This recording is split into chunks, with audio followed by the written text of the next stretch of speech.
মন্ত্রী কৃষ্ণেন্দু পালের কৃপায় দীর্ঘ প্রায় ৩৫ বছর পর বাড়ি থেকে বেরোনোর রাস্তা পেল নিলামবাজারের ১৭টি সংখ্যালঘু পরিবার। দীর্ঘ টানাপোড়েনের পর শেষ পর্যন্ত মন্ত্রী কৃষ্ণেন্দু পালের হস্তক্ষেপেই মিলল সুরাহা। জেলাশাসকের নির্দেশে খাস জমি থেকে উদ্ধার করে ১৭টি পরিবারের রাস্তার জন্য জমি বরাদ্দ দেওয়া হলে স্বস্তি ফিরেছে। নিলামবাজার রাজস্ব চক্র কার্যালয়ের পক্ষ থেকে জবরদখলকারীর কবজায় থাকা খাস জমি থেকে মাপজোক করে রাস্তার জন্য পর্যাপ্ত জমি হস্তান্তর করা হয়েছে।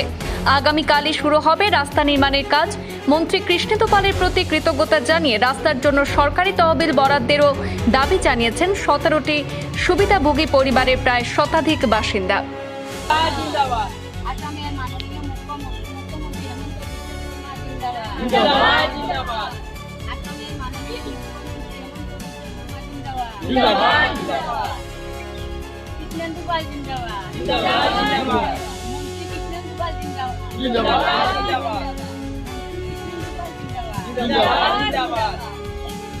অভিযোগ মতে নিলামবাজার রাজস্ব চক্রের অধীনে লোহারপাড়া দ্বিতীয় খণ্ড গ্রামের উল্লেখিত ১৭টি পরিবারের একসময় চলাচলের রাস্তা থাকলেও আনুমানিক ৩০ থেকে ৩৫ বছর আগে সরকারি খাস জমির লাগোয়া জমির পাট্টাধার হঠাৎ করে রাস্তাটি জবরদখল করে নিলে বিপাকে পড়ে এই ১৭টি পরিবার।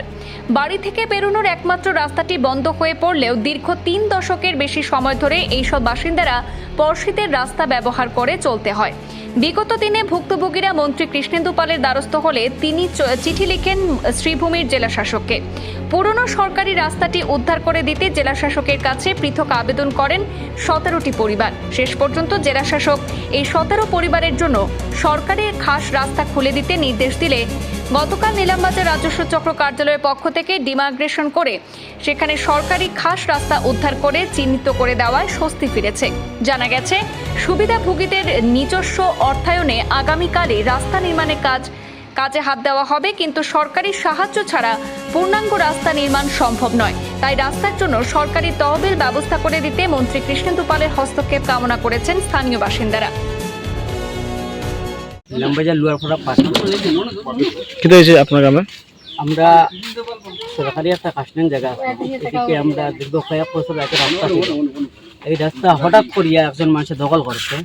দখল করার পরে আমরা এটা অফিসের মাধ্যমে ২-৩ বার বৈঠক করছি। করার পরে এটা আমরা কোনো লাভ হয়েছে না। তারপরে আমরা নিরুপায় হইয়া সরকারের কাছে আবেদন করছি যে আমরা এদিকে পঞ্চায়েতে একটা রাস্তা করার জন্য। পরে আমরা মন্ত্রী কৃষ্ণেন্দু পালের কাছে আমরা একটা আবেদন করছি। কৃষ্ণেন্দু পালে আমরা আশ্বাস দিয়েছেন যে যাও তুমি রাস্তা হইব।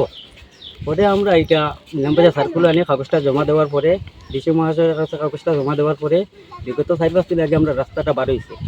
এখন আমরা কৃষ্ণেন্দু মহাশয়ের আমরা আবেদন করছি ওটা যে আমরা আইনের মাধ্যমে প্রশাসন দিয়ে আমরা একটা সাহায্য করার লগে, যেহেতু আমরা রাস্তার দিকে কাজে লাগার পরে হয়তো আমরা একটা আক্রমণ হতে পারে, যার কারণে আমরা প্রশাসনের কাছে দৃষ্টি আকর্ষণ করছি যে আমরা একটা হেল্প চাইয়ার প্রশাসনের কাছে, কৃষ্ণেন্দু মহাশয়ের কাছে এবং সিএম ডক্টর হিমন্ত বিশ্ব শর্মার কাছে, যেন আমরা ওইদিকে রাস্তাটা কাজ করতাম আর আমরা একটা স্কিম ধরিয়ে দিতাম আমরা এইদিকে একটা কাজ করার রাস্তা বানানোর জন্য।